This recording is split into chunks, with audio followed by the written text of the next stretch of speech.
In the winter of 1845, future presidential candidate John C. Fremont and a group of Americans came to Alta California under the pretense of buying supplies for a trip to Oregon. In reality, the group had been sent by the War Department to survey the area in preparation for a future likely war. Fremont's group arrived in the Salinas Valley near what is now Santa Cruz. Mexican officials were concerned. Fremont claimed he was looking for a place for his mother to live, but the Mexicans didn't believe the story and ordered him to leave. Instead of leaving, Fremont and his men built a small fort atop a mountaintop overlooking the valley.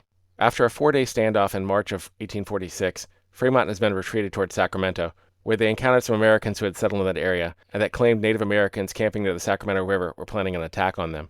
Fremont found a large camp of Native Americans near what is now Redding, California, and had his men surround them on 3 sides, with the 4th side being the river itself, giving the group, which was mainly women and children, no place to flee.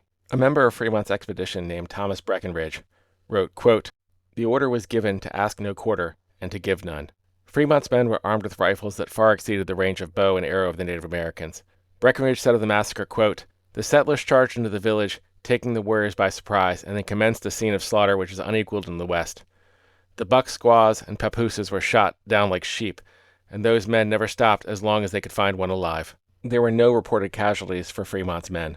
Among the group was a man by the name of Kit Carson, who had become kind of a frontier legend about whom a number of films were made, and for whom several states still have celebrations for. Carson described the event by saying, quote, "It was a perfect butchery."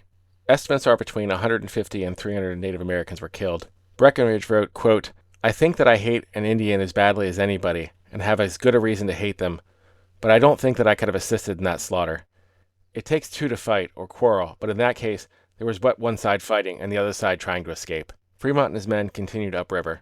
Another member of the group, Thomas S. Martin, stated of the event, quote, "We followed up the Sacramento River, killing plenty of game and an occasional Indian. Of the latter, we made it a rule to spare none of the bucks." History is awkward.